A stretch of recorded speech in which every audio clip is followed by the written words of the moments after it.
organizing, that people are working. That is a healthy democracy. Final thing, I'm so sorry I'm going on about this, but that right now the Cuban president is blaming the United States. There is an easy way to give him not a leg to stand on if you believe that it's not the US's fault. It's ending the embargo of Cuba. No, but like to do that, surely he would have to go through the Senate, and then you'd have the filibuster and that, so he couldn't, right? Apparently no, just in the way that Trump can do that. He could do it tomorrow. He could do that. He could do that. And then like he could go get a coffee, and then he could come back and he'd get rid of student loans. He could do all that like in like an hour, actually. I knew you were gonna say that. So they put out a statement. I'm not even gonna read it because it doesn't matter in comparison to the lack of action. And I'm not interested in all of the like Biden's brains of cheese, but like sometimes he acts like he doesn't know that he's the president. And I mean that substantively, not in an Alzheimer's way. He does not do the things one would do if you knew you're president and actually believe the values that you express in your speeches. So that's annoying. By the way, I looked it up, and Cuba's population is actually very similar in size to Tunisia. So 7,000 cases is an absolute ton. Yeah. And they're at about 15% vaccination. I had cited Tunisia as being at 12%. I was misreading that. It's about 5% actually, so not as good. Both are too low numbers, and that's a supply thing, really, especially for Cuba with their doctors and everything. It's a supply thing. It's a supply thing, but the thing about Cuba that actually, even though they lack basic necessities, they do have a robust biotech industry, and they have developed. They not only have they developed something that is akin to a lung cancer vaccine that pretty much allows one to live with lung cancer. But they've developed 3 different COVID vaccines. They're in like late stage trials for those. They're already rolling them out. So whereas a country like Tunisia and other countries that don't have local industry and production, Cuba has been largely, again, a success story when it comes to this pandemic in health terms and in kicking into action. And they are inoculating people. Okay, we have only got a couple of minutes left. I want to go to, do we have that video that I was interested in from early on? Can we bring that back? Do we have time? I'm gonna throw it. Okay, thank you. Just because I hate it. During his brief remarks at CPAC, President Trump resumed a war that I just can't get past. It is his war against the windmill. Take a look.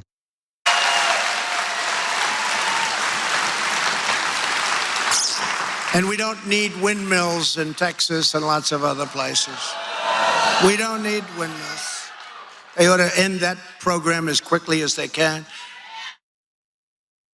Okay, so I mean, look, at least he didn't mention, as far as I can tell, or that you can't watch TV, honey, or that they give you cancer, or whatever. Now it's just old man yells at windmill. He just doesn't like them, and he doesn't live in Texas. I want to be very clear about that.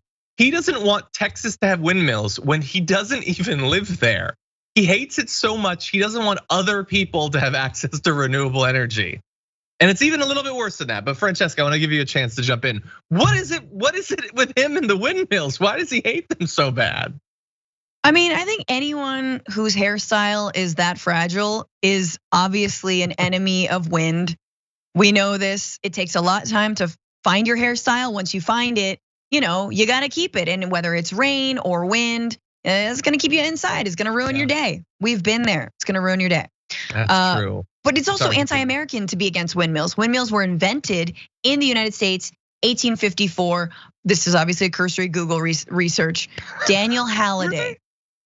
I did not know that. Connecticut. I feel like it was the Dutch way earlier than this.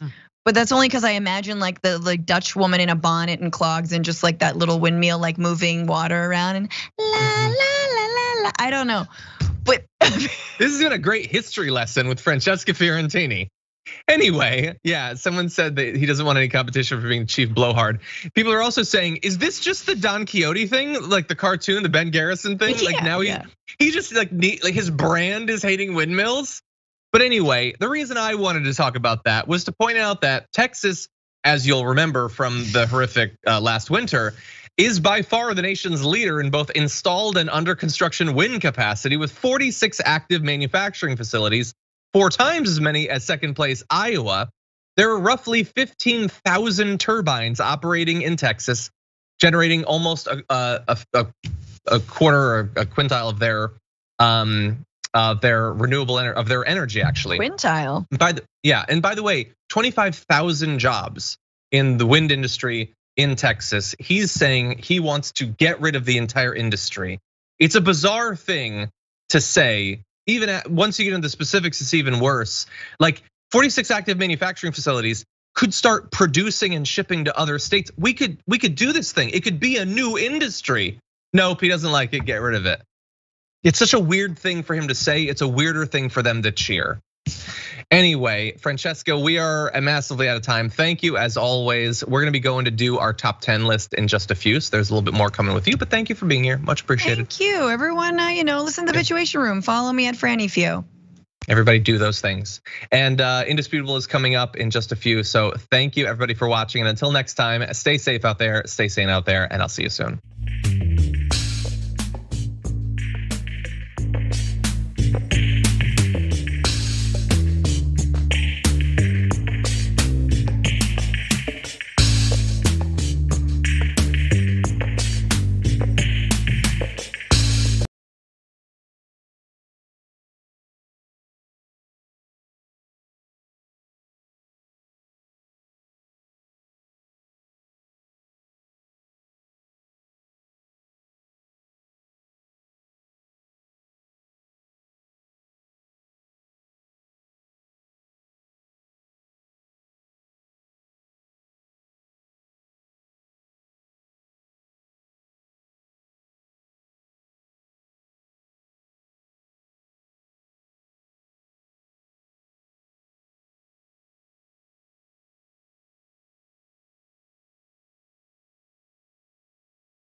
Yeah, it's indisputable. Welcome, I'm your host, Rashad Richey, good to be with you. We have a lot of show today.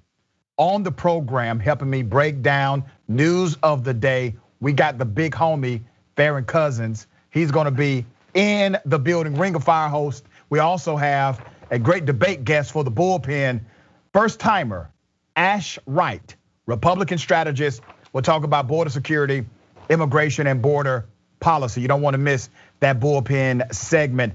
And we have a special guest, Dina Dahl. Dina Dahl will give us a legal analysis of voting laws in America. Specifically, we will highlight the state of Texas, because Texas, they had a bill at one time that would have told individuals who are on parole, you cannot vote.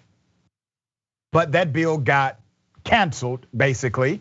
And people who are on parole are trying to vote and they're not aware, they're not supposed to, and they're going to jail, all right? Ladies and gentlemen, my top news of the day. At least 33 cops in Detroit are under investigation. At least 33. Because these police officers, according to the report, engaged in activity to bring injury, to bring harm to peaceful protesters. Let me give you some background. There's a 22-minute video compilation that was released last Tuesday by activist group Detroit Will Breathe. In the footage, Detroit police officers are urging one another to turn their body cameras off, which should be a crime in itself. And they moved demonstrators and were violent against these demonstrators intentionally. They used pepper spray, physical force, even appeared to be compliant. Those that appeared to be compliant with orders still received the aggression and criminality from these police officers, okay? Let me take you to this first video.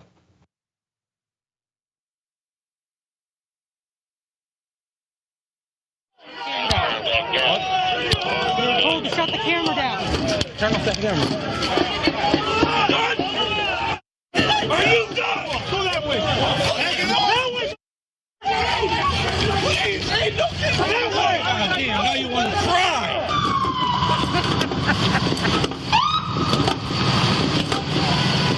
You're like a real watermelon or something. That's that bitch. I know, right? I ain't gonna lie to you. Got fun. This is like Disneyland. Hold up. Now stop resisting. Please stop. Stop resisting. Stop resisting. Stop resisting. Stop resisting. No basic. It's not necessary. This is empty. I didn't use it all. They came up with the pepper spray. I came up with it. It's not the pepper spray. A lot of people say. I thought it'd be worse. I wanted more. They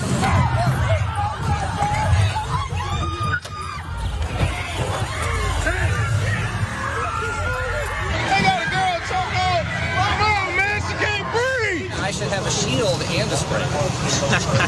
You should have a shield that functions as a sprayer. You like squeeze the trigger. 12 people, whereas with the shield I can only hit one. Man, this one lady was something in my face when we were trying to push, and she started swinging, so I hit her with a baton in the stomach, and she was like, bitch, I'm pregnant, you just killed my baby. And she came back like 10 minutes later, it was like, you, and wrote down my badge and stuff, and it was like, you killed my baby.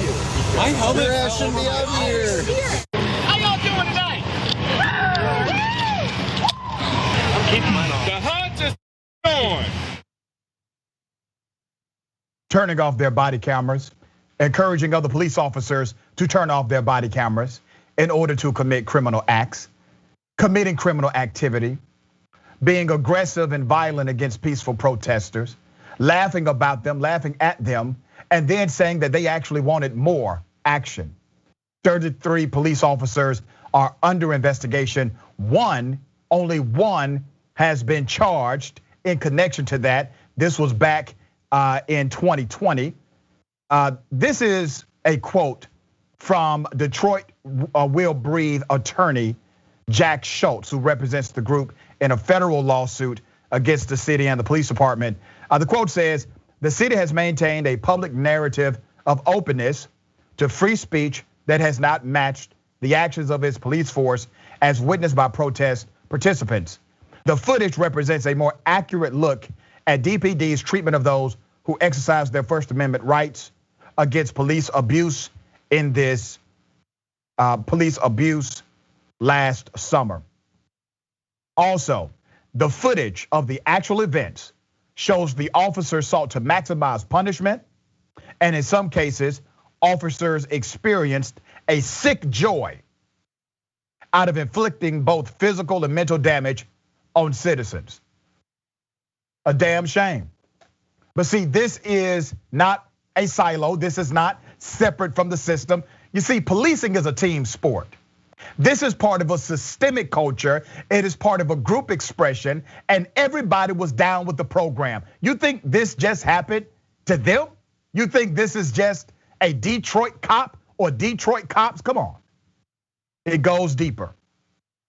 There are over 30 ongoing investigations into what happened. One has been charged. According to Deadline Detroit, there are 33 internal investigations into potential officer misconduct during the summer protest. Of the 16 closed cases, at least one officer was charged by the Wayne County Prosecutor's Office after shooting rubber bullets at reporters. Here's another video to show you some contrast. You know, we have something that really works here in Detroit that not only praise the men and women who wear the uniform, who go out and put their lives on the line every day, but also our community leaders, our activists. I never, for a second, lose sight of the fact that I was hired by a community that's predominantly African American. And when members of our community watched a criminal police officer choke the life out of George Floyd, the pain they were feeling was more than the pain of that one incident. It was the residual and generational trauma. We support the right to free speech. We support peaceful protests. We're in this together. Hold our officers to always be professional. And by and large, when you look at the interactions that our officers have had, they've been professional, and we've executed with precision and brought a successful closure to those events. So my hats continue to be off of the vast majority of Detroit police officers who do a phenomenal job. The fact is, now, as we've done all of these protests, the vast majority are peaceful, and we support that. It is our role to keep them safe, everyone safe. But clearly there was aggression, it was violence, so that's not a peaceful protest. You're right, your cops are making it not peaceful, correct. You're 100% accurate on that. So let me give you some more irony here. The police chief, his name is Chief James Craig, he actually resigned. So he retired in June, okay? He retired, and you know what he's doing now? He's running for governor as a Republican in that state. That's what's happening now. You treat people bad, you oversee an operation that victimizes black folk, that criminalizes a peaceful protest, and you don't get a demotion, you're seeking a promotion. The audacity of some of these individuals and the culture of policing. As I said before, I do not call out cops or good cops, I call out bad cops on this program and beyond. I got my big homie Farron to talk about some of this, man. Break it down as you see it, brother. You know, I think it's a great thing that you read in that quote where they said the officers took a sick joy in watching this unfold, because that's the same thing I kept thinking throughout this whole thing is it's sadistic. When you see them standing on the corner and they're laughing about it, like, ha, I hit her in the belly, and she's like, oh, my babe. That's sadistic. What these individuals are doing there is absolutely indicative that, you know, maybe it does, this profession attracts that certain kind of mindset where people actually take joy in doing these things to individuals, even when it, you know, very clearly violates their constitutional rights. Those people that we saw in those clips were peaceful protesters. And these cops still took it upon themselves to do that. And we see this, unfortunately, far too often in this country. And I feel at this point, I don't think this can be reformed. This job, this profession does this, and it attracts this. So I don't know what you do moving forward from this, but we are seeing this far too often. And if this is what they're willing to say, joking around on the job, what are they saying behind the scenes? What are they saying when they're all back at the precinct or when they're out for drinks later after work? I do want to know that. I want to see how these individuals behave to find out if there is some kind of sadism running through these officers. And for 16 of these investigations to already be closed, with only one person charged, that's ridiculous. That is absolutely ridiculous to me. Fair, you make a great point about reform. I don't think reform is even possible anymore, because when you look at reform, it means that the formation must be intact. You have to have something intact in order to reform. If you do not have the foundation intact, what you're talking about is an overhaul. You're talking about reimagining. You're talking about defunding and putting in something new. That's what you're really talking about now. Now, we could keep saying the word reform, but that's not what we actually need. We need a reimagined way to do policing in the United States of America. It is no coincidence that damn near 100% of Americans believe that there is something wrong with policing, and they agree that there should be reform in policing. 95% of Americans believe that. It's tough to get 95% of Americans to believe on facts that are in their face.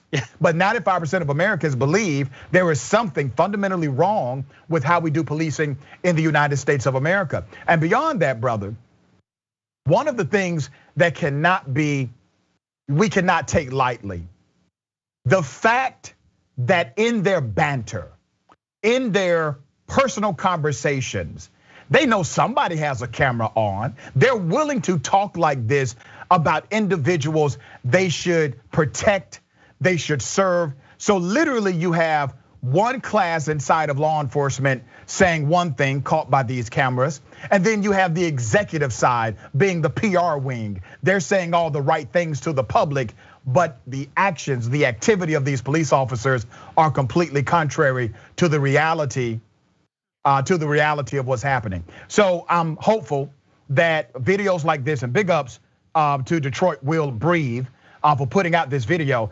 Ladies and gentlemen, we showed you a short snippet. This is a 22-minute video. It gets even deeper than what you were able to see. So big ups to them and the attorney for making some noise here. And we're going to have to clean this up, obviously, one police department at a time, if Republicans continue to be adversarial to common sense legislation as it relates to policing and accountability in America. Let me shift gears for a moment, because in my opinion, this person is part of the solution. This person is bringing actual remedy to the problems we're facing in America. Who am I talking about? I'm talking about Nina Turner. Nina Turner, she's running for Congress. Senator Bernie Sanders has reaffirmed his complete support of her congressional bid. Here's what's happening. Now, this is in Ohio, the 11th district. There's this divide between more traditional Democrats and progressives inside of the Democratic Party. Nina Brown obviously represents progressives, but she also has a lot of context. She understands systems. She understands policy. She's good at making sure the message is communicated properly. She is absolutely one of the absolute best, in my opinion, progressives in the political field. She deserves to be in Congress with the rest of our champions who are fighting for policy progress every day. But there's a pushback. You got a lot of Democrats running for this seat, 13 in this particular Democratic primary. Last week, House Majority Whip James Clyburn made a move and endorsed another candidate, endorsed Ms. Brown for that seat, who was a council person. That is going to be interesting. Let me go to Senator Bernie Sanders and his support. Senator Bernie Sanders reaffirmed his support for progressive congressional candidate Nina Turner, a former co-chair of his 2020 presidential campaign in the Democratic primary in Ohio's 11th district next month. The upcoming congressional election in Ohio has everything to do with the future of the Democratic Party, Sanders said in a tweet on Friday. Will Democrats stand with the working class and have the courage to take on wealthy special interest? I know that Nina Turner will, which is why I strongly support her. The race to replace now Secretary of Housing and Urban Development, Marcia Fudge, has divided establishment and progressive Democrats. While there are 13 Democrats running in the primary, Turner and Shontel Brown are the two front runners. Here's why they're afraid of Nina Brown. I was able to find some video of her being challenged by a CNN host about the politics of Bernie Sanders, but really it was about the politics of progressives. And here's how she handled that question, and here's why they are afraid of a Nina Turner becoming a member of Congress. The majority of Democrats who helped flip the House in 2018 were moderates. James Carville made the argument over the weekend that Senator Sanders isn't a Democrat, he's an ideologue, and we've got to get practical. If he is the candidate, he is not going to be able to help win over the Senate. And unless you have the Senate, if you've just got the White House, you ain't gonna get nothing done. Does practical mean that the 89 or so million people who are uninsured or underinsured in this country continue to suffer? Does being practical mean that we don't take steps in this country to deal with climate chaos and bring world leaders to bear? Does being practical mean that we continue to prop up a legal system that is unjust in every stretch of the imagination, that bears its weight down on black men and black women, and then by extension, if you are Hispanic or indigenous or poor? Does being practical mean that we don't say to the American people that you deserve better than what you are getting? That's not the kind of practicality we want. Does practical mean that you hold fundraisers and wine caves with Swarovski crystals with billionaires who want to control this system? Does practical mean we continue to go with the status quo while 500,000 people sleep on the streets at night? That's not practicality. Damn, sister. I don't have to go to church this Sunday. I got all the church I needed in that one segment. You know, they called Dr. King impractical. They said the civil rights movement was not a practical movement. They called Social Security impractical. They called Medicare and Medicaid impractical. They said raising or even creating a minimum wage at all impractical. All of these things they told you would be impractical are now part of normative living in the United States of America. Farron, your thoughts? You know, I think that clip really highlights a good juxtaposition there, really between people like Nina Turner and people like James Carville. Because for Carville, it's always been team sports. It's we have to win, the other side has to lose. And that's all that is. It doesn't matter if either side, does anything good or does something bad. It is, we have to win, you have to lose. And Nina Turner did a brilliant job, as she always does. She starts talking about issues. She starts talking about actual problems, things that affect everyday average Americans. And that is what the progressive wing of the Democratic Party really is all about. They don't want to get into these, oh, is it strategy here? Is it, oh, but what if we can't do this and does it translate? No, they want to say, listen, people are suffering, let's fix it. It's that simple. It truly is that simple. But it always gets turned back into team sports here, and nobody wins. Nobody wins in team sports. You win this year, you'll lose next year, and it doesn't solve any problem. So we do need people like Nina Turner, who I sincerely hope wins that primary and the election, because we need more people like her who are willing to go out there and say, yeah, cut through the nonsense that you're trying to get me to talk about here. I want to talk about the plight of homelessness. I want to talk about climate change. I want to talk about income inequality. I want to talk about all these things that we deal with on a daily basis that aren't getting addressed. And that's what we have to do. And that's what people like Nina Turner are all about. And that's why she really has to win this election. Very well said, brother. Very well said. I support this dear sister running for Congress. And remember, we all have to start making policy arguments and shift out of the partisan argument into a more policy-centric argument. Yep. We got more on the other side. Stick and stay is indisputable.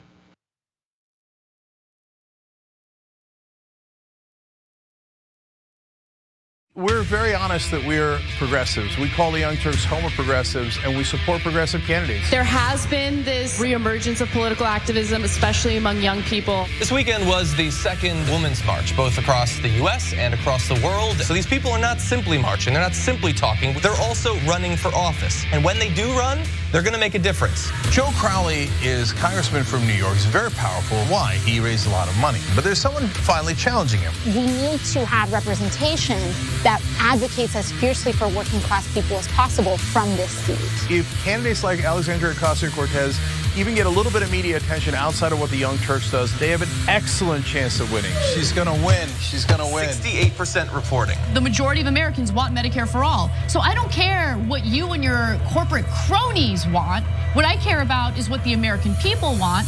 We believe in total change. Everything runs on donor money. And that is what we will fight, and that is exactly why they don't like us. We're having fun, it's election night! Alexandria Ocasio-Cortez has defeated Joe Crowley. Here we go again! Ladies and gentlemen, we got him. Down goes Crowley! Down goes Crowley! Down goes Manafort! Down goes Cohen! Women came out in record numbers in the primaries. They said, you'll be lucky to get one candidate. We now have 12 that have won their primaries. Bezos and Amazon announcing that they are going to go to a 15-hour minimum wage. We're making progress. Let's keep going. Many of these women made history. The biggest victories, all women of color. Rashida Tlaib and Ilhan Omar, Sharice Davids and Deb Haaland. And I want to go to Congress because I want to change those things. I'm calling it. Jamal Bowman has won. Down goes Engel. Down goes Engel. For a long time, we have not had progressives in power. It's going to be something to behold. Welcome to the Happy Hour, everybody. After a week of soul-crushing news, we break out the good stuff. Good news, good videos, good people, and of course, drink good alcohol. That's the worst thing I've ever had. This is the best show. Full disclosure, we did do a shot right before the show began. It says, let's flamingo. Flamingo. The reason you had trouble with that word is it's not a word. Okay. This is the one of everything. I got a rash. Could I just put it on that to see if it'll take it off? What did you used to think this was? Bull piss. Drink it, swallow it, No. spit it. Oh, that's needed after a day like this. Cheers to Brett Ehrlich. Climax. Uranus smells like farts. Because of course it does. This is the worst sketch ever of a perp. But guess what, ladies and gentlemen? They found the guy. This is Sophie's super happy dog story of the week. This dog is so precious and deserves the world. I'm just not drinking that beer. Here's my dog. This is Onyx. Yeah, I would just say that he's exotic because he's not your traditional dog. Still 12 out of 10 because they're all good. Well, if that made you happy, just wait till you see the best thing ever of the week. There is a woman who moves like a horse. Why do I want to go home and like try this? We're actually gonna show you the running butthole challenge right now. What's happening? No, that's just wrong. Every way. And we'll see you next time. Hey Dave, as you can probably see, Skype froze. Yes. Frozen crashed. You know, I'm watching that documentary on the Vietnam War, and there was a TV journalist in the middle of some tiny little village in Vietnam doing live TV as the soldiers were burning the Vietnamese huts, and it didn't crash. And that was 1965, and he was in Vietnam.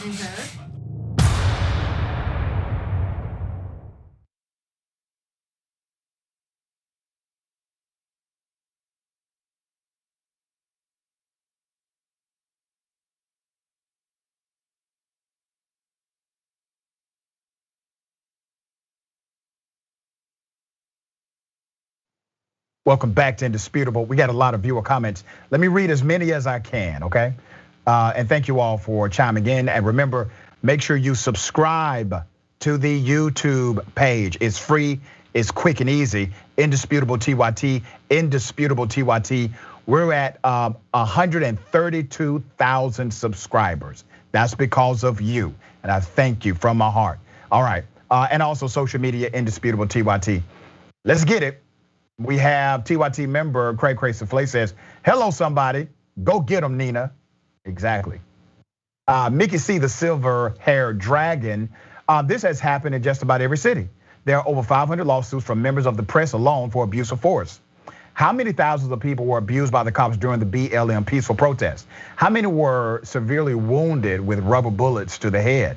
When it is strictly against the rules to aim above the chest. Good point. Super chat, YouTube, Stacey Wilson. I'm so thrilled to see Farron on the show. I just love when my favorite people come together. You both are invaluable gems. Thank you so much. And we thank you as well. About Detroit police, Nicole Smith says, super chat, it should be physically impossible to turn off their body cam. The footage should be streamed to the station/dispatch and a civilian oversight group. Great idea, not even radical, it just makes good sense. Willie Weed says, and that's when they knew the cameras were on, exactly.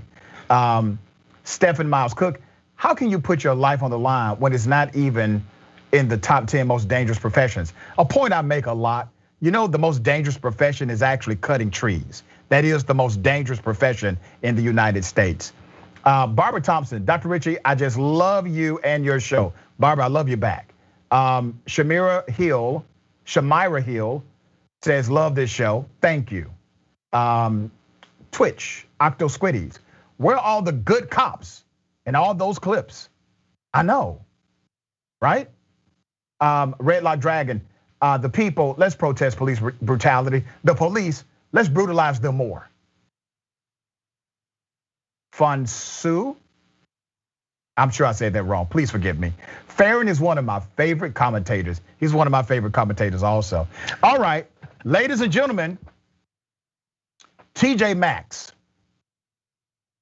TJ Maxx is now going viral, probably for the first time ever. This was a really, really interesting saga. 2 black women were inside of TJ Maxx. They were shopping. They were obviously racially profiled. They purchased their items. They walk out, and then a police officer who looked like a detective, not even a uniformed cop, decides to stop them, make them go back in the store, and prove that they purchased what they actually purchased. Let's go to the first video. What happened? He's gonna sit up there and he's gonna stop us. He's gonna stop us outside and say somebody called on us that we were suspicious. So I came back in with my receipt and everything on it that I bought my. Why would I steal from TJ Maxx? What is TJ Maxx?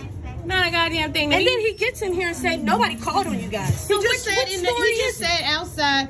You said, why did you stop me? You said because I'm black. He said a black person called on you. That's what you said. So who was the black person that called on you? Where's she at? Where's he at? That's the only black brother that worked here. You're the black brother that they accused. I didn't know. We did not accuse her. So. He just said the only black man. He said a black brother called. Nobody? No. Y'all don't shop at the store. I'm telling you. Especially we got brown skin. They white. We black. Yeah, it's a difference. It's always a difference. Let me explain this to you. Y'all look at all the cars that came for us. So they had multiple police cars there. The police officer claimed that somebody black actually called them to the scene. How would he know that as a police officer?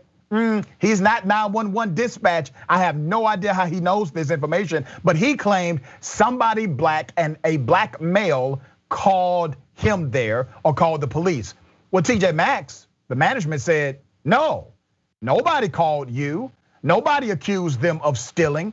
And when you look at this video fully, it's a long video, the police officer literally made them go through each bag multiple times in front of the clerk. The clerk then said, listen, they have stolen nothing. The individuals got upset. They said, return all my items. Give me a refund on everything. You damn right. Get a refund. And show TJ Maxx that when you have out of control policing like this, it hurts their own commerce. So they need to step up and be aggressive against policing like this. The police officer at another point even said, you need to go in your car and let me look at the other bags. And there was a man standing by. He said, you do not need to do that for him. This store has not accused you of stealing. Farron, your thoughts? I think what people need to understand is that when we talk about things like systemic racism, this is the kind of thing we're talking about, okay? This undercover officer, detective, whatever the hell he is, he holds these beliefs. He sees, black women in a store. Obviously, they're stealing. That is immediately the conclusion that this man came to. And unfortunately, he is in a position of authority as a police officer to make these women's lives hell and humiliate them in front of the entire store, which is exactly what happened. But this is systemic. It is ingrained into the system. And that's what has to be rooted out. That's what we have to get rid of. That's why we have to remake this entire police force in the United States. Because this, there's maybe one incident here, but it's one out of God knows how many that happen every single day across this country because it is systemic. Yeah. And this is the kind of thing that, the Republicans want us to pretend, no, it doesn't exist, it's a one-off. No, it's not. This is the way things are, and this one just happened to be caught on camera. There are some nuances here quite staggering. One thing the cop says is that a black male is the person who called me. As if somehow that makes his actions more justifiable, even though he's completely wrong. And remember, this is what we call a bad search because there is no accusation of theft. TJ Maxx confirmed, not only did the management confirm in real time on that video, the employees confirmed in real time in the moment. No one has accused them of stealing. Nobody believes they shoplifted anything. So this police officer is acting on his own. And I think once he started to act on his own and he realized that he was being recorded, he decided to stick with the narrative that was false. And what was that narrative? That a black person is the person who called me. Man, who in the hell would say that as a police officer? Out of everything you've heard a cop say, have you ever heard a police officer try to justify their presence somewhere if they are there legitimately? Have they ever said, oh, we're here because a black person called us? Never. That lets me know this cat is lying. This is my opinion. I don't believe anything he's saying because his excuse is dumb as hell. What are your thoughts, man? Well, I have more questions about that too. Okay, when the person called you, did they say, yes, hello, I'm a black man, and I need to report a crime? That's not a thing that happens. And if he did get this mystery phone call, is he just assuming the person's black based on the way they're speaking to him? Because wow, you've just opened a new can of worms here with how you act as a human being. The guy's lying. Look, it's very obvious the guy's lying. And of course, the other officer outside the store is like, listen, no, you can't just stop. I mean, the other guy had to rein him in, had to tell him, no, you can't do this. There's nothing here. And the store clerks are doing that. The manager's doing that. Everybody there saw who this guy was. And that's why it's great that there's video of this so that the rest of the country, the world, can see who this guy really is. Because that is one of the only ways we get people to focus on it, is to make it to where they cannot turn away. And this video is just another great example of that. Here's what else I need. I need TJ Maxx to come out with a statement before the end of this week. And I need them to stand with the consumers who were purchasing items from their store. I need them to stand against this racial profiling, and I need them to be bold about it. And I'm glad these customers returned the items. Obviously, we get it. TJ Maxx did not create the scene. TJ Maxx did not call the police according to the management and the employees.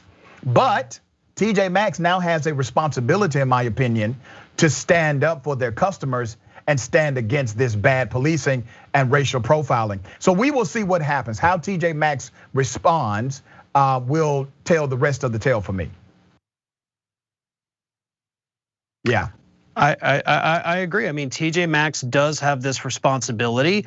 Hopefully they understand it, and hopefully too, hopefully they're telling the truth.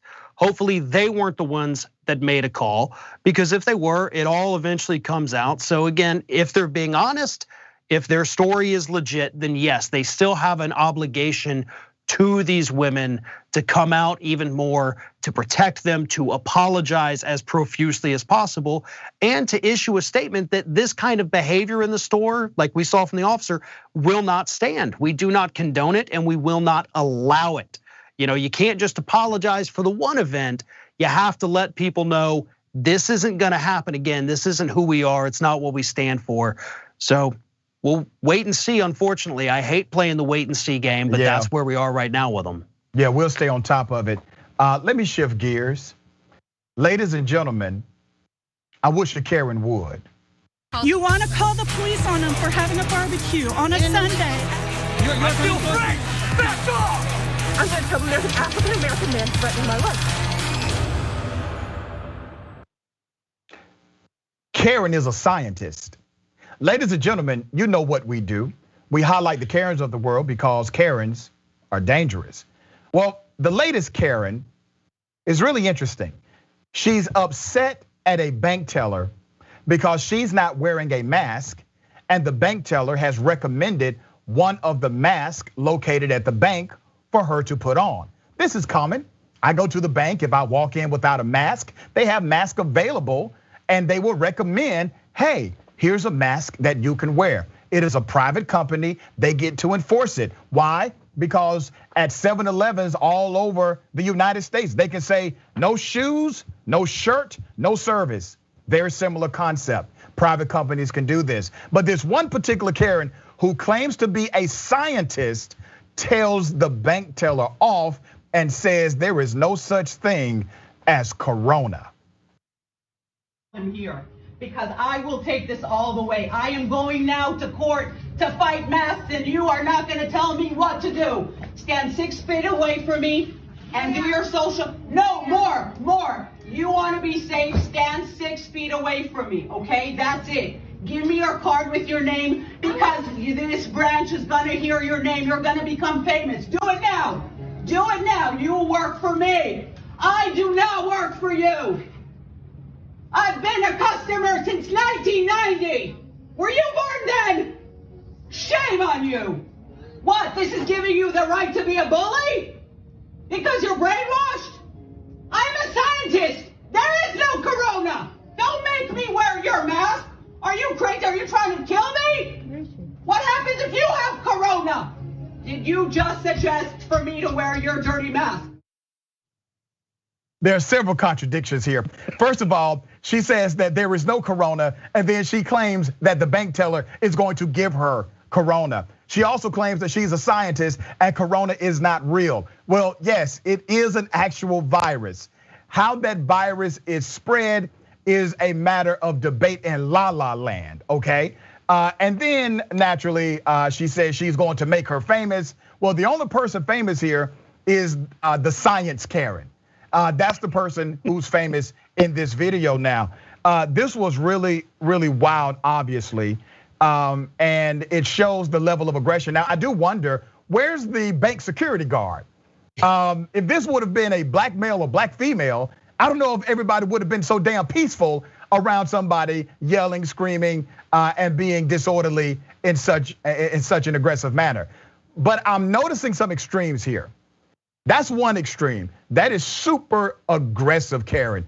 When the privilege of Karen is confronted with an actual rule that must be followed, Karen goes all the way to the extreme.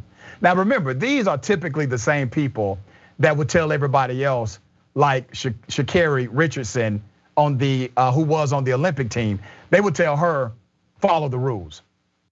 Same people, not willing to follow the rules of a private establishment. But I've noticed an extreme here. Here's another Karen, and when she was met with the rules, when she was met with confrontation, she decided to take a completely different and opposite approach. Why don't I walk away from her? Why don't she get away from me? She could get away. Go wherever you want to go. This is crazy.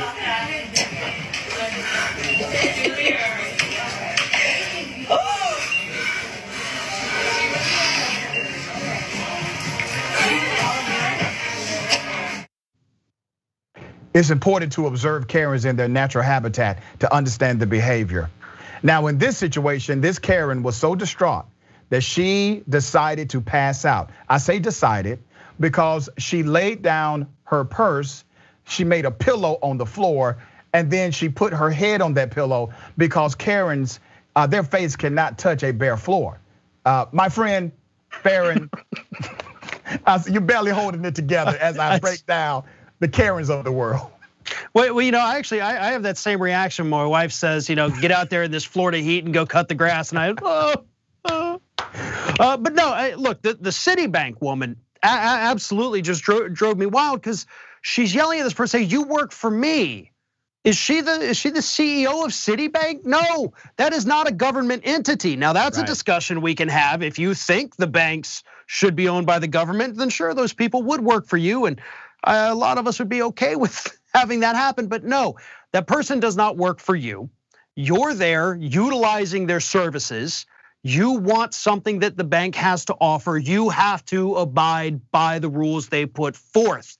The other one though, just the laying down like, I can't take this anymore. I suddenly have to take a nap. Look, these people are so weird that it's difficult to really get a good analysis on why they do this. I mean, I'm sure people who know a lot more about this than me, the psychology of it all, but there's something wrong with us throughout the country. Why we have so many videos like this coming out constantly. There's something wrong with America, and I think Karens, are right close at the top of that list here. One day, man, I'm going to do a show, bring on a psychologist to break down Karenicity, and we want to know where it comes from and how it can be treated. Okay, all right. My job is to not only expose Karens, but I want to make sure they get the help they deserve, all right? That's what we want to do here on Indisputable. Okay, this was quite interesting. CPAC, the Conservative Political Action Committee, oh my gosh. It was an ish storm inside of another ish storm. It was ridiculous, it was crazy. It is not CPAC, it is TPAC. It is really Trump's Political Action Committee. But they had their yearly celebration. Trump won the straw poll, but I always question individuals who represent a policy ideology adversarial to their actual community or the community that they belong to. Let me bring your attention to Caitlyn Jenner. Caitlyn Jenner was at CPAC. Caitlyn Jenner is running for governor. Caitlyn Jenner is a Republican. Caitlyn Jenner was hit with transphobic abuse while attending CPAC. Really no surprise. While attending Conservative Political Action Conference, a heckler filmed himself repeatedly calling her a sick freak. The former reality TV star is running in California's recall election against Governor Newsom. Now, let me be very clear. My criticism here is how can you bridge a policy point of view that is squarely antithetical against who you are? In other words, how do you get down with folks that don't get down with you? That's my question here. And that is a policy question. In her first press conference, many of you remember this. In her first press conference since announcing her candidacy, Jenner recently said, and I quote, "I am a private citizen of the state of California. I have every right in the world to be able to run for this office. And I am on the Republican side. Obviously, I'm on the Republican side. But they're not on your side." Here's some of that video. Excuse me, Bruce. I don't want to picture Bruce. Bruce. Just run ahead of us. Yeah. Just run ahead so we get there. Yeah. Just go up a little bit. Go to that CPAC side. Check your phone. Bruce, what do you think about the stuff that they're teaching in the schools? There we go. Just real quick. Go get it. All right, right here. Dropping. 1, 2. Hey, Bruce. Bruce, here we go. What do you think about the stuff that they're teaching in schools regarding the LGBTQ? About Jesus Christ, Bruce. Don't forget about Jesus.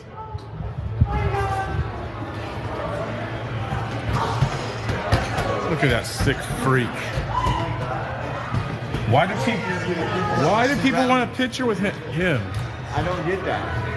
These are conservatives, right? This is what we came to. That's the problem with. Why do we want a picture with? Why do we want a picture with the supposed to be conservatives? I'm gonna go ask these people. Bigoted, adversarial to a person's lifestyle, and then openly critical and utilizing terminology that has been considered bigoted against individuals who are different than you.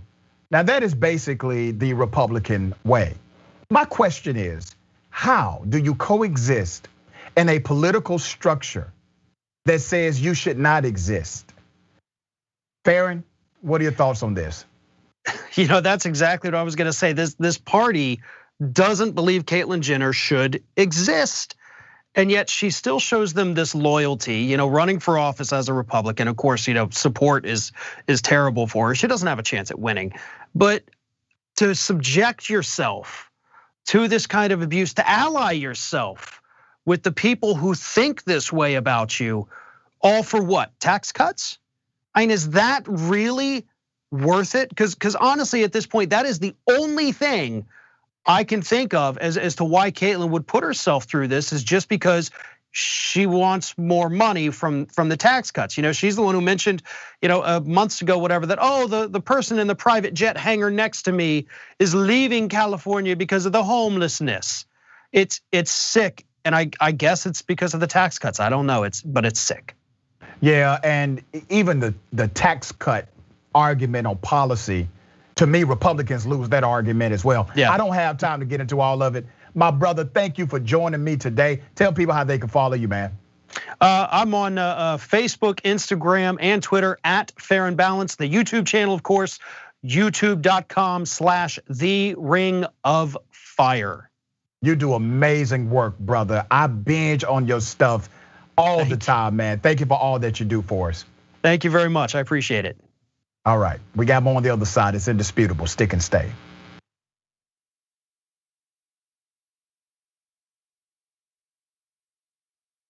Came in late to watch TYT Old School, and I hear Cenk Uygur talking about napkins. Is this the kind of nonsense Anna Kasparian was talking about? Gotta love membership privileges. Gotta love them. Please have Dave on every 4 episodes or so. Watching Ben Mankiewicz and Cenk Uygur on Old School talking is exactly like watching Seinfeld and George. I'm not sure if that's a compliment. Who's on Old School today? Is there one? At Dave Kohler. I hope it's not Brett Ehrlich. This episode of Old School has killed me. Who knew a conversation about good and bad underwear could be so hilarious and relatable? Couple things about this video. Dave Kohler looks so badass. There's more than a 73% chance this Old School will be really funny. Cenk Uygur has been up since 4 a.m., so he's tired. Hence, everything will seem funnier to him. P.S. Remember, food talk, new words, and no or very little politics. Dave Kohler, enjoyed performance on Old School. Can we please hear about your time as a geologist? One geologist to another? I appreciate that all these people enjoy it because I know Cenk loves to do it, and he does it because he knows the fans love it too. I'm Nina Turner, and we are on the road to revolution, baby. Hello,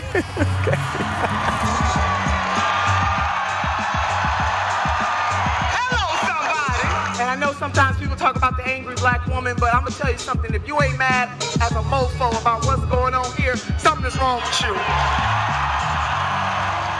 You know, people ask me all the time, what are the lessons from 2020? Is that progressives have to get more organized and we got to come together. We have to be as agile as neoliberals. The progressive movement has to understand that it's not just enough for us to have the right ideas. We are right on most of the ideas. We're not perfect, but we're 99% right because it is a humanitarian agenda, but we must get the power. We have to come together in a more unified way so that we utilize our power strategically to topple neoliberalism, and it's gonna happen. I'll continue to sit. I'm gonna continue to stand with the people that are being oppressed. The president labeled him a son of a bitch. I don't think it's good to be a distraction to your team. To stand proudly for the national anthem. You know, some of these people need to move to another country. Well, you shouldn't be playing. You shouldn't be there. Maybe you shouldn't be in the country. The president is put in place to amplify the racists in this country. Black men and boys are killed at an exponentially higher rate than white men and boys, as outlined by PBS. Black people are most likely to be killed by police, found mappingpoliceviolence.org. Personally, my biggest gripe is not saying how sports and politics have been attached at the hip. From the jockey syndrome, to the Negro Leagues, to Tommy Smith and John Carlos, Muhammad Ali, to modern day and everything in between. This is not an escape. It is a reflection of reality and a reflection of the times.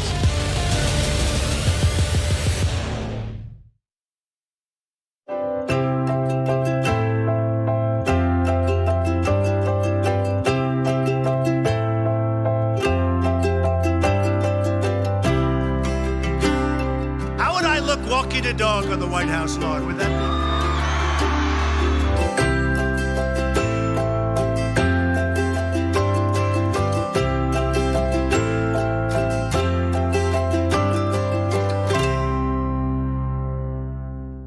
Everything that we've accomplished over the years is because of our members who've allowed us to remain independent of corporate interests and reach 20 million followers. Now is the time to bring as many people into the progressive movement as possible. We're inviting you to be the change and help bring a community-powered progressive change machine to life. Details are at tyt.com/change. If you're a member, thank you. We need you to remain so. If you're one of the thousands of viewers out there who's not a member yet, the time has come for you to join now. We need you more than ever. tyt.com/change.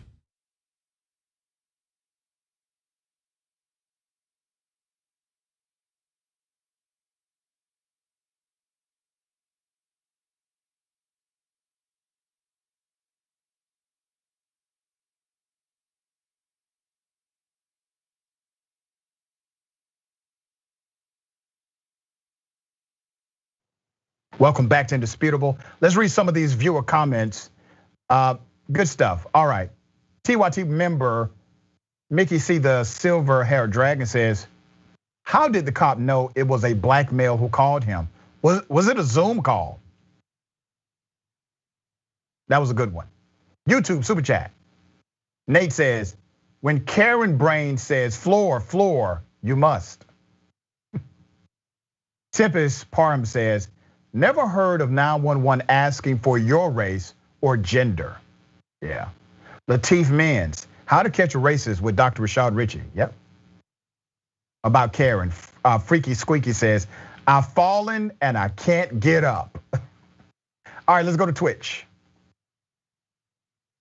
Jules Spala. Yep, he wanted to humiliate them, go back to the precinct and brag to his buzz that he had what he had done that made him feel so good. Type atypical _RN. Oh my God, so dramatic. Ha ha ha. Yep. Fat guy named Tiny says she doesn't deserve the transphobia or abuse, but I will admit I'm so glad to see people pushing back against her. Ladies and gentlemen, I have a great guest on the program, Dina Dahl, who is a legal analyst of news. We're going to talk about news of the day, Texas voters and parole rights. Dina, thank you for being on the show. How are you? I'm great. Thanks for having me, doctor. Absolutely. Now, I may be a little more radical than many. I believe purely that convicted felons should be able to vote.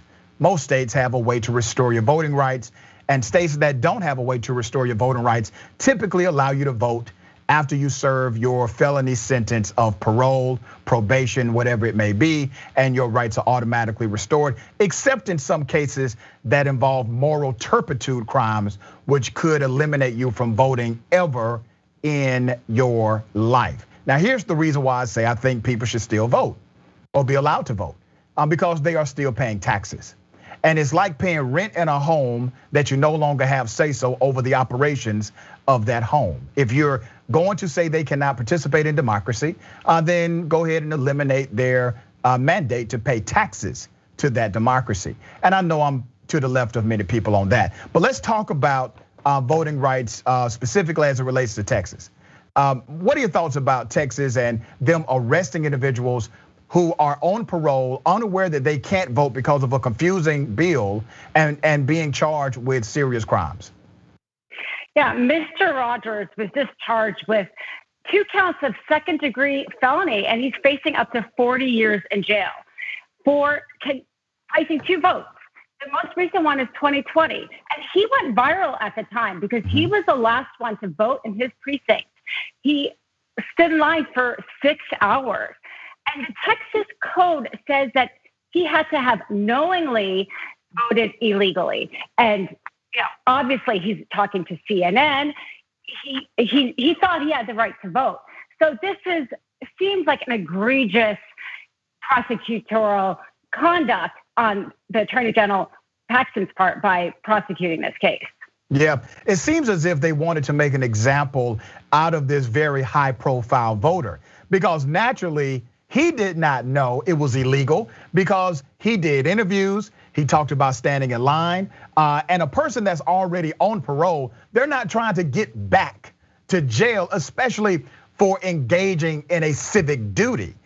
So I think they tried to make an example out of this guy. And then there's another part of this story, the fact that Texas actually introduced a bill that would have made this okay, but that bill got squashed. So there's confusion as to what the Texas law is. And then there's another law that was presented that got killed as well. And this law said that the state of Texas will make sure we inform individuals directly if they are unable to vote, to make sure we lower the chances of a person not knowing, okay? And they said, no, we don't want that bill either. Exactly, and ironically, it would have made it easier for the Attorney General to prosecute this case. That's because right. He would have said, hey, he was informed, but now it's going to be harder for him to prove. But the Attorney General also did something here by doing forum shopping, which is legal in the state of Texas. But instead of prosecuting this case where Mr. Rogers lives and where he voted, he's doing it 1 county over, and that county is more conservative and is more white. So to your point, that the disenfranchisement of the vote, which all other votes come from, to have this man who seems to have really made a mistake now facing possibly 40 years, what does that do to other voters who are confused about, their voting rights and their eligibility? Talk more about the county hopping ability of an attorney general and why that's important to understand in the context of prosecutorial conduct. Like I said, it is legal here, but talk about whether or not it's ethical, because the fact is he's not going to be, if this continues and he does face a trial, he's not going to be having a trial of his peers. It's not where he lives. The Attorney General purposely is choosing it to be where it's, I think Montgomery County is where he's doing it. It's about 85% white versus Harris County where he lives. It's about 58% white. So that's a big difference there. I mean, there's probably many other ethical things. We know the Texas legislature is bringing up a voting rights bill. We know that Attorney General himself is under investigation himself. It may be disbarred. So you wonder about this high-profile case, this man who went viral and facing 40 years. And it's really sad because it sounds like he's trying to make a point, but here's this man's life who's completely upturned about what really seems to be kind of an innocent mistake on his part. And you gotta appreciate the irony here. You have a Texas Attorney General who believes in the big lie, who supported Donald Trump, who supported their efforts to overturn the election, which was rooted in a constitutionally mandated process and democracy. He stood against that process. And now he's prosecuting individuals who, by statute, by the language of the statute, must have been aware that they were committing a crime to even be prosecuted in the first place. And all of the evidence here points to the fact that this man was unaware that he was actually breaking a Texas law. Exactly, and that knowledge, they didn't, when they wrote the code, they did not want to be prosecuting innocent mistakes. I mean, it's a second-degree felony, up to 20 years. The intent was to prosecute people who were intentionally committing a fraud in the voting system. So that requirement of knowledge really does not appear to be here. He conducted so many interviews at the time. So, you have to wonder if there's some sort of prosecutorial misconduct by even bringing a case like this.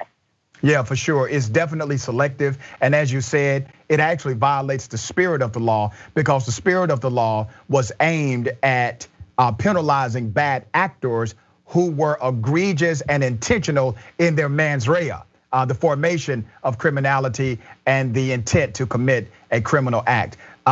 We thank you so much, sister. Tell people how they can follow you and check you out on social media.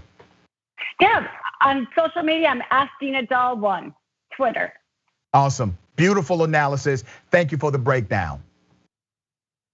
Great we got more. Here. It's indisputable. Stick and stay.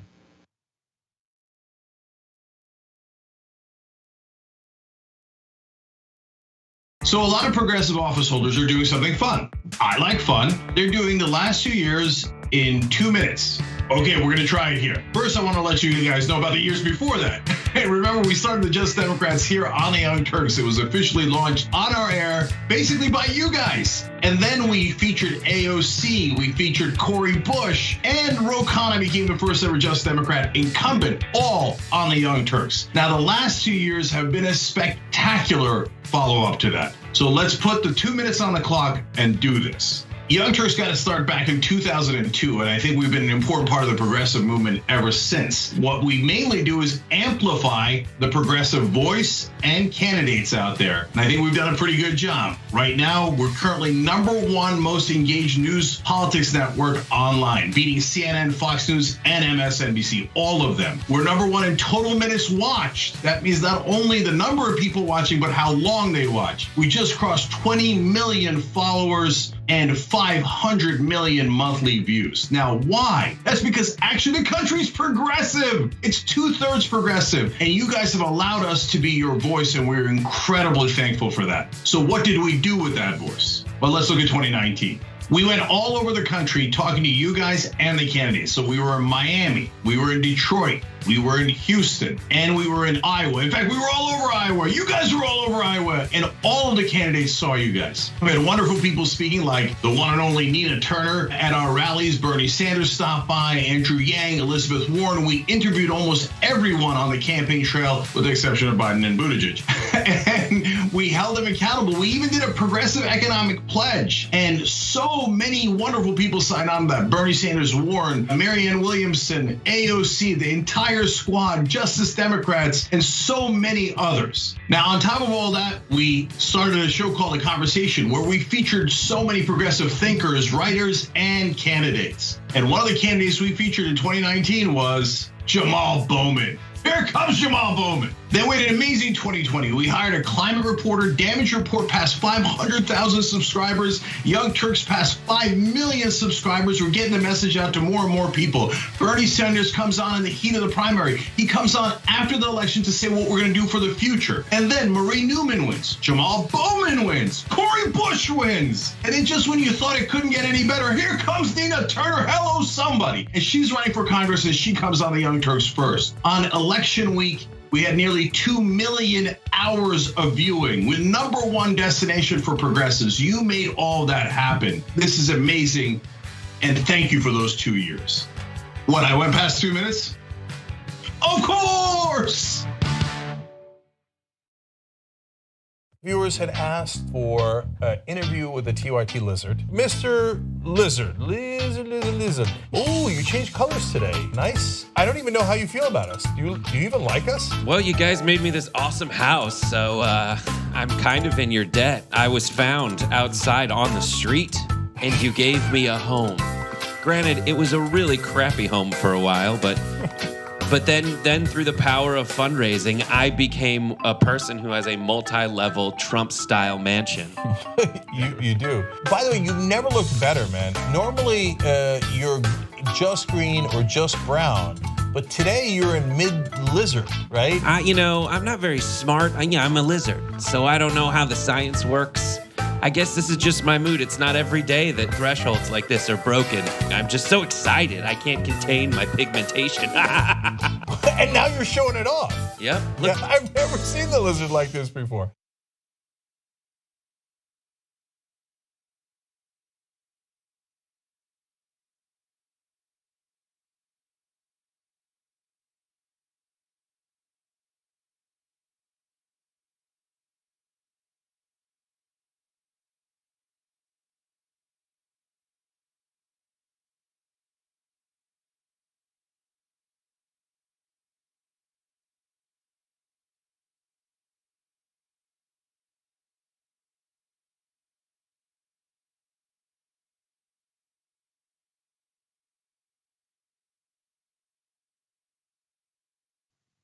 Welcome back to Indisputable. Let me read some of these viewer comments, hot and heavy stuff. TYT member Mickey the Silver Haired Dragon says, oh, this is a nice little meme. I wish we could put this meme on the screen.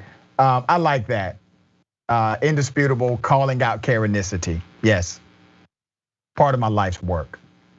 Mickey C. the Silver Dragon also said, Bruce Bartman admitted that he voted for Trump in both of his dead parents' names. He did it knowingly. He was given probation. Guess what his ethnicity is? YouTube super chat. Rankis Gamer. They are going to be heavy-handed on him to protect gerrymandering. If anyone can vote anywhere, then they don't get to select their voters anymore. Shaking my head. Black Piggy said, Doc Love, hearts 100. Thank you. Back to you as well. Twitch. Granny Dragon says this is so wrong, and it is very wrong. Ladies and gentlemen, welcome to the bullpen.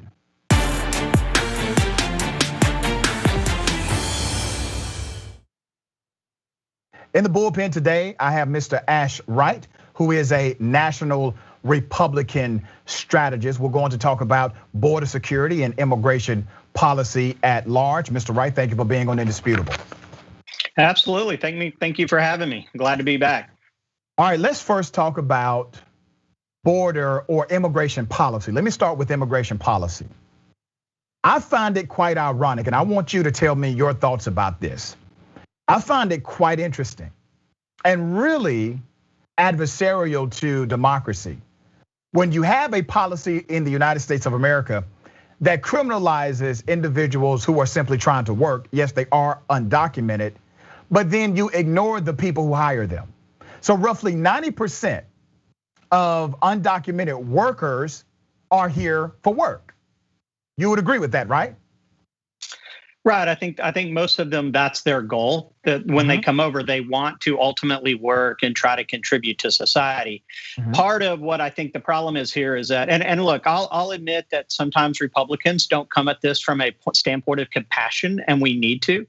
That we need to be able to allow things like H-1B1 visas. If you're going to be here, you need to be able to get those, and you need to be able to get those efficiently. I think right now in California, it takes over a year to apply if you're going to extend that. And right now, it's only at 6 years. We need to have a better immigration policy, and we do need to come at it from a standpoint of helping families, young men that are trying to raise families, that are working hard. We are lacking a huge shortage in our agriculture committees. I think or our agricultural fields, there's a huge opportunity there. But yeah, absolutely. I do think that it's not fair to target the immigrant that is here illegally. They need to be documented. They need to go through the process. But it also isn't fair to ignore the workers that are hiring them. And they should have to pay penalties just like everyone else for the crimes that they commit when hiring undocumented workers. But see, let me show you what you just did, Ash. You made a distinction that makes a difference and is really rooted in hypocrisy. You see the way you dealt with the companies that hire them? You said they need to pay a penalty. They need to pay a fine. You don't say that about the brown folks who are trying to simply work and make a living, even though the same federal statute that says it is against federal law to work undocumented in the United States of America, the subsection to that statute also said it is illegal for the company to hire them. So why should one receive a criminal penalty, and in your narrative, the company who attracted them, who pays them, who hired them, who signed off on them, why should they then receive a civil penalty only?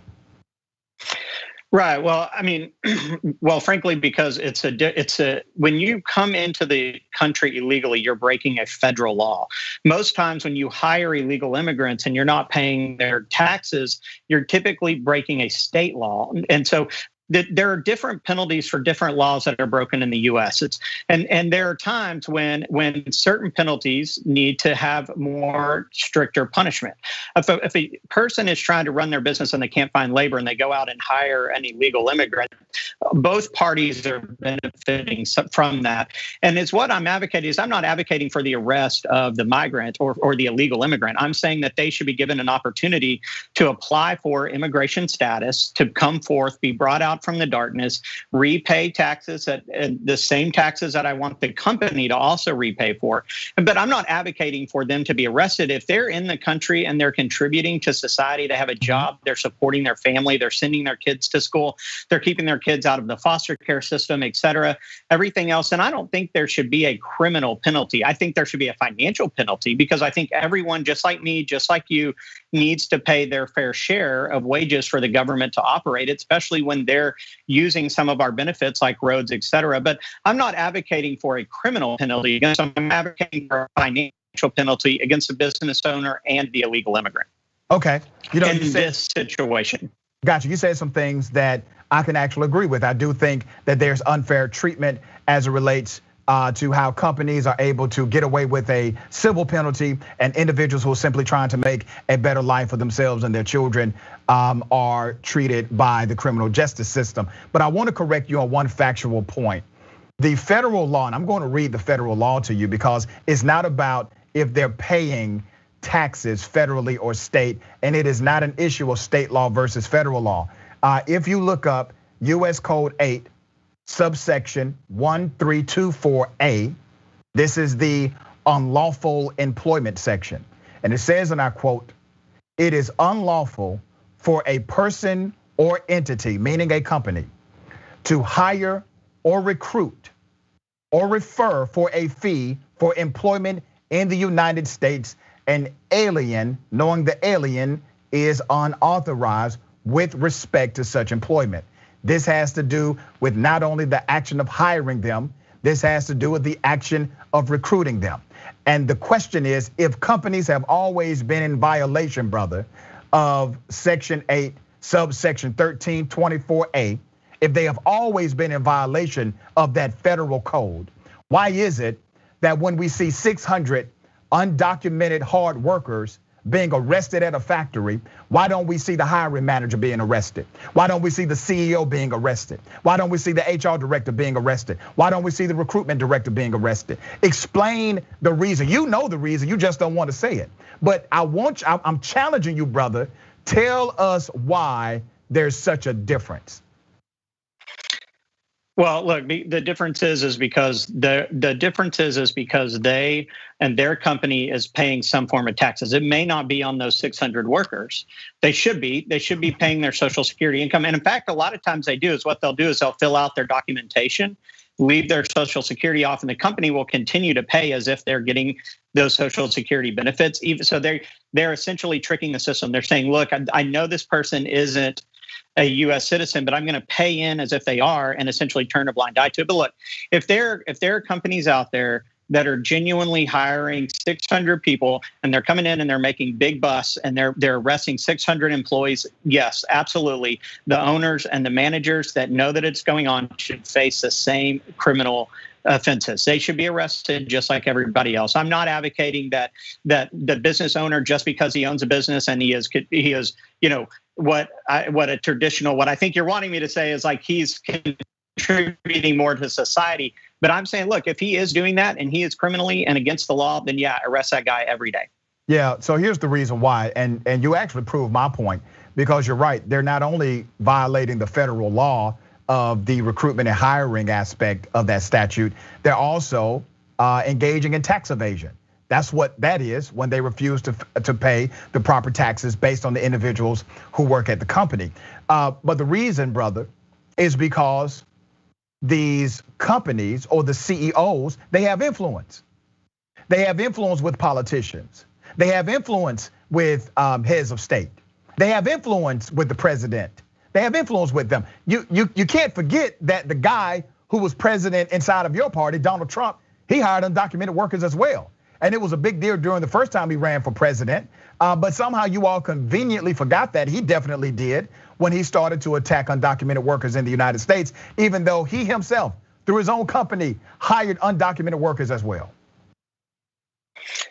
Right. I mean, look, yeah, Donald Trump hired illegal immigrants, but this isn't a problem that has existed just during the Donald Trump years. Mm-hmm. I mean, this is a problem that's been a problem for decades, going back to George H.W. Bush, to Barack Obama, George W. Bush. I mean, this isn't an administration issue where we can just pick and choose certain years in the U.S. I mean, business owners have been getting away with this. Agricultural business owners and farmers have been getting away with this for years. And I'm not what I'm advocating is I'm not advocating for it to be okay for Republicans to do this, but what I'm saying is there has to be a fair law, right? So when we say, look, if you're a DACA recipient, then you get all these extra years and you get all these opportunities to be in the U.S.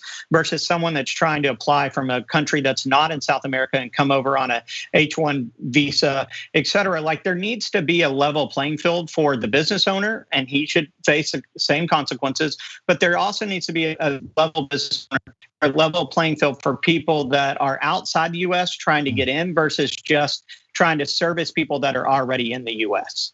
You know what country is the #1 violator of overstayed visas in the United States, which is also against federal law? I believe, is it Honduras? It's Canada. Canada. The reason why I bring that to your attention is because have you ever heard a politician say, we need to crack down on Canadians in the United States? Never have. Never have, and you never will. You never will, but do the research and you will find that they are the #1 violators of overstaying their visas in the United States of America. But you have never heard a social narrative, a media narrative, or a political narrative adversarial to Canadians. But I promise you, if the #1 violators would have been a black or brown country, that will be front and center in the political debate that we have nationally in this country.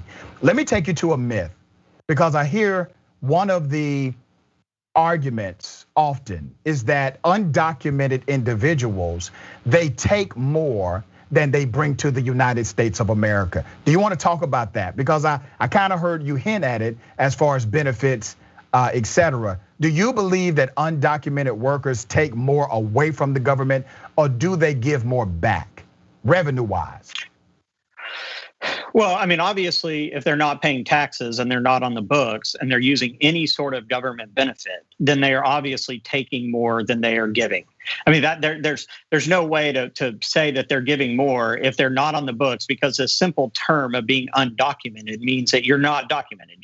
When you get a paycheck, you're getting a check in cash, or you're getting a check from your company, but you're cashing it at a quick cash shop that's, at Walmart or whatever. You're not actually going down and putting that in where you're paying taxes. That's the whole point of them being undocumented. But But when it's different when you look at it just in a financial term. Yeah, absolutely. If they're not paying into taxes and they're using any sort of service, they're obviously taking more than contributing. When it comes to a societal point, for example, I was in my research for this, I was reading about a DACA recipient in San Antonio who came over here when he was 9. They moved him from Mexico. His parents were illegal. He went to the school. He used, obviously, public school, used our benefits, but now he's contributing back as a software engineer and, legal citizen here, full citizen, dual citizenship in Mexico and here. I think that's where they begin to give back. And that would be the ultimate goal for what everybody in America should want. But if you just boil it down to day after day, if they're not paying taxes and they're using our services, if they're going to the doctor, if they're going to an emergency room, if they're driving on our roads, they are essentially using more than they're contributing. And I understand that's your feeling, but let me read to you a fact. The National Academies of Sciences, Engineering, and Medicine, they did the research. They actually compounded the data, analyzed the data, and they had some outcomes. Now, to me, it is a tragedy that those who support immigration policy, or those who support undocumented workers becoming documented through a fair, legal, and right now process, do not know this. But according to their research, what they found is that in general, undocumented immigrants still, with all of the finagling in the system, they still pay an estimated $11.6 billion a year in taxes in the United States of America. And that's also is that through sales taxes? Hold on. Well, that's a combination of all taxes, correct? And that is, and let me tell you who decided to second that notion. The Institute on Taxation and Economic Policy. They agreed with those numbers. So you have two organizations that are typically adversarial in their political ideology agreeing that undocumented immigrants literally put more into the taxation revenue in the United States than they could ever imagine of taking out. So the problem is there's this false narrative that undocumented workers do not create a positive bottom line for the United States of America. That is contrary to the actual data of the economic reality.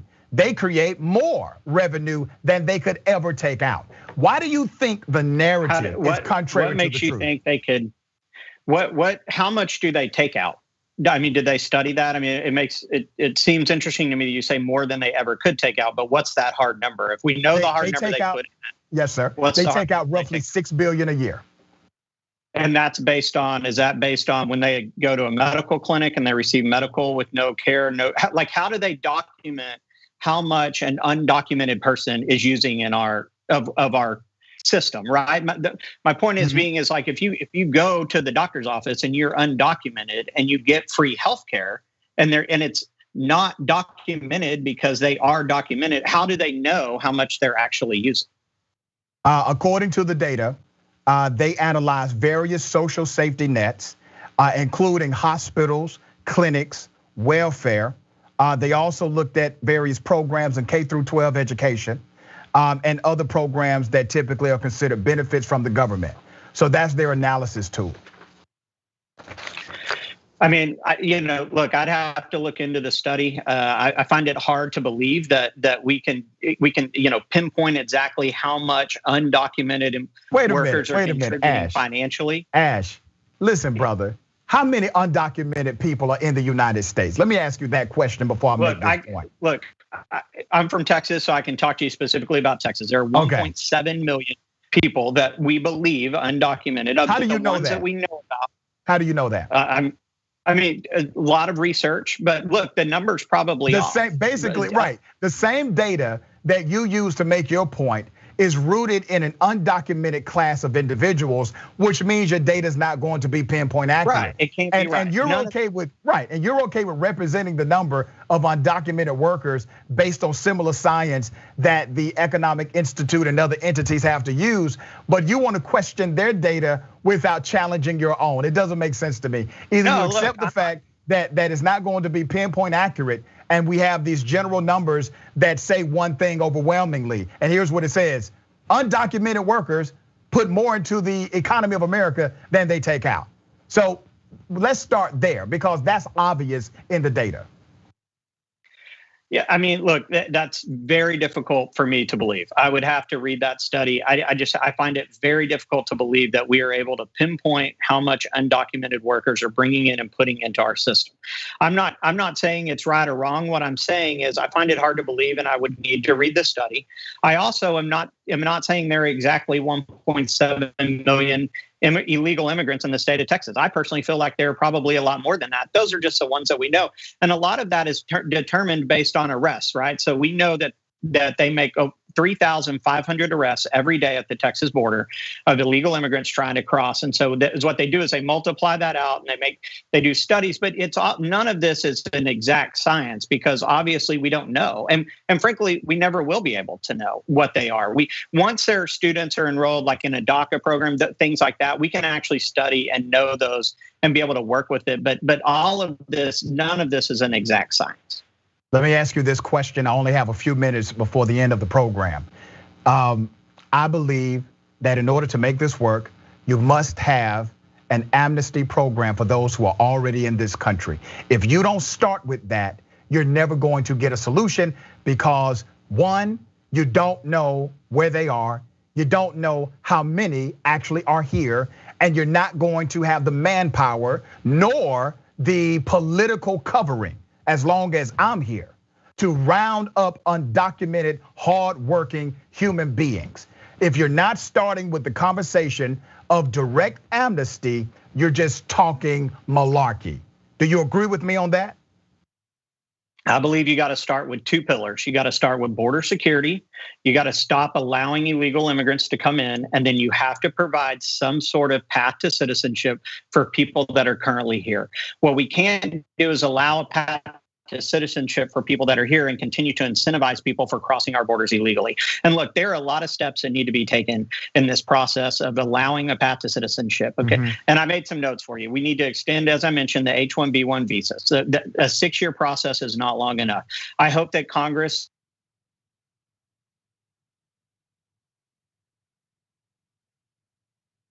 Okay, looks like he froze. Let's try to get him back. Do we have him back yet? I wanted to hear his list. I wanted to hear his plan. We're at the end of the show.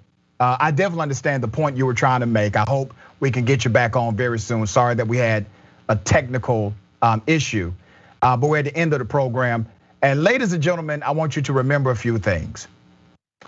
Take care of yourself, take care of each other, and take care of the planet. And remember, the truth is always indisputable.